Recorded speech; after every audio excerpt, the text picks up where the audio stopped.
कहानी की शुरुआत में हम एक ब्रैंडन नाम के आदमी को देखते हैं जो न्यूयॉर्क सिटी में अकेला रहता है।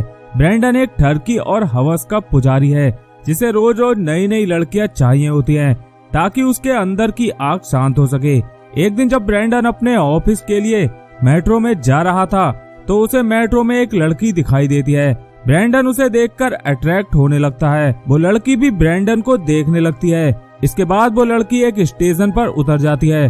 उसके पीछे पीछे ब्रैंडन भी जाता है मगर अचानक से वो लड़की कहीं पर गायब हो जाती है। इधर ब्रैंडन को इस बात का बहुत अफसोस होता है और चुपचाप ऑफिस चला जाता है। मगर ब्रैंडन के अंदर तो आग जल रही थी तो वो उसे शांत करने वॉशरूम में जाता है और दबाकर हैंडपंप चलाता है। मगर ब्रैंडन कुछ अजीब ही आदमी था, इससे भी उसका पेट नहीं भरा तो वो अपने ऑफिस के लैपटॉप में घपाघप मूवीज को देखने लगता है। इसके बाद ऑफिस का बॉस डेविड, ब्रैंडन और कुछ और लोग एक मीटिंग खत्म करके एक पार्टी में जाते हैं जहां डेविड एक लड़की से फ्लर्ट करने लगता है मगर लड़की तो ब्रैंडन की तरफ अट्रैक्ट हो रही थी। वो दोनों गाड़ी में बैठकर चले जाते हैं और एक सुनसान जगह पर गाड़ी रोककर अपना काम शुरू कर देते हैं। इसके बाद सब कुछ खत्म करके ब्रैंडन अपने घर चला जाता है जहां वो देखता है कि उसके दरवाजे का लॉक खुला है। वो अंदर जाकर देखता है तो वहाँ उसे एक खूबसूरत लड़की दिखाई देती है। ये लड़की और कोई नहीं बल्कि ब्रैंडन की सिस्टर है जिसका नाम सिली है। दरअसल सिली एक पॉप सिंगर बनना चाहती है। वो ब्रैंडन को बताती है कि उसका इस शहर में एक शो होने वाला है। इस पर ब्रैंडन उससे कहता है कि तुम यहाँ पर नहीं रह सकती क्योंकि इससे उसकी प्राइवेसी डिस्टर्ब होगी। मगर सिली उससे कहती है कि मेरा ब्रेकअप भी हो चुका है और मैं बहुत अकेला महसूस कर रही हूँ। रात को हम सिली को देखते हैं जो किसी से बात करते समय बहुत रो रही थी।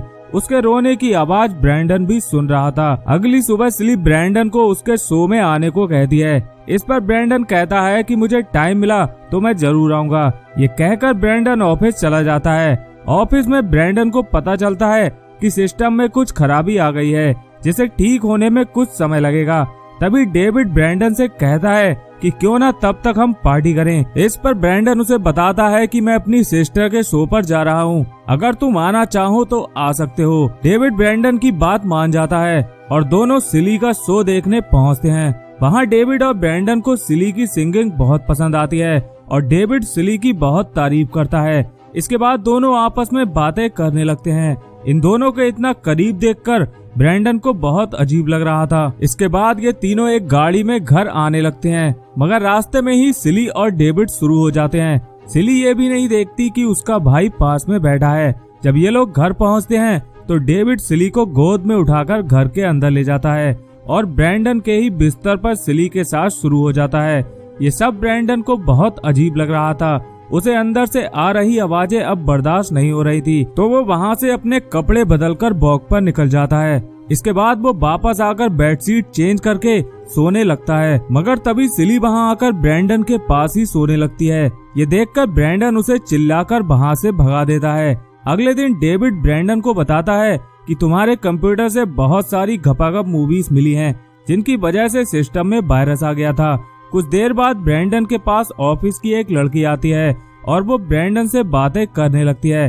अब हवस का भूखा ब्रैंडन उस लड़की की बातों को समझ जाता है और ये दोनों ऑफिस के बाद डेट पर जाते हैं और वहाँ पर बहुत सारी बातें करते हैं। मगर इस बीच ब्रैंडन को अपनी आग बुझाने का मौका नहीं मिलता। डेट के बाद जब ब्रैंडन अपने घर वापस आता है तो वो भूल जाता है कि घर के अंदर उसकी सिस्टर भी है और वो बिना वॉशरूम लॉक किए हैंडपंप चलाने लगता है। मगर तभी सिली वॉशरूम में आ जाती है और वो अपने भाई को इस हालत में देखकर हंसते हुए वहाँ से चली जाती है। ब्रैंडन बाहर आकर सिली को बहुत बुरा भला कहता है जिससे नाराज होकर सिली घर के बाहर चली जाती है।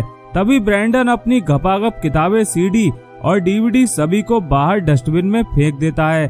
अगले दिन ऑफिस में ब्रैंडन उस लड़की को पकड़कर किस करने लगता है और ऑफिस के बाद ये दोनों एक होटल में पहुंचते हैं जहां शुरू होने से पहले ही ब्रैंडन रुक जाता है क्योंकि वो थोड़ा मेंटली डिस्टर्ब था।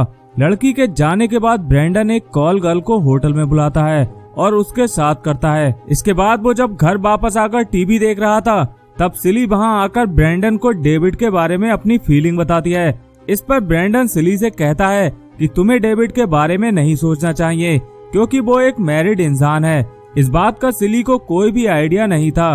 वो इस बात पर बहुत अफसोस करती है और ब्रैंडन से सॉरी भी बोलती है। इसके बाद ब्रैंडन उससे कहता है कि तुम यहाँ पर अब और नहीं रह सकती, तुम्हें यहाँ से जाना होगा। ये कहकर ब्रैंडन वहाँ से चला जाता है और एक क्लब में पहुँचता है। वहाँ उसे एक लड़की मिलती है तो ब्रैंडन उसके साथ फ्लर्ट करने लगता है, मगर तभी उस लड़की का बॉयफ्रेंड वहाँ पर आ जाता है और ब्रैंडन को वहाँ से खाली हाथ ही वापस आना पड़ता है।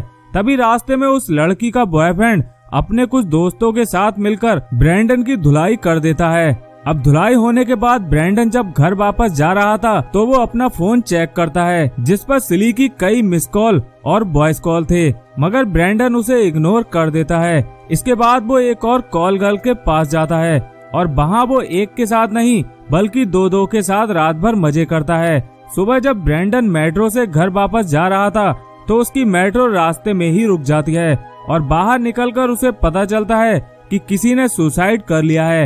ये सुनकर ब्रैंडन को सिली की बहुत फिक्र होती है तो वो उसे कॉल करने लगता है, मगर सिली का कॉल रिसीव नहीं होता।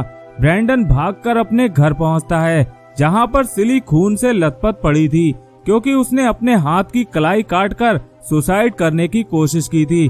ब्रैंडन जैसे तैसे सिली को हॉस्पिटल ले जाता है। जब सिली को होश आता है तो ब्रैंडन की जान में जान आती है। इसके बाद ब्रैंडन हॉस्पिटल से निकलकर बाहर जाने लगता है। इस दौरान उसे अपने किए पर बहुत पछतावा हो रहा था क्योंकि उसके किए की सजा उसकी सिस्टर को ही भुगतनी पड़ती है और ब्रैंडन वहीं सड़क पर बैठकर फूट फूट कर रोने लगता है। और इसी के साथ ये कहानी यहीं पर खत्म हो जाती है।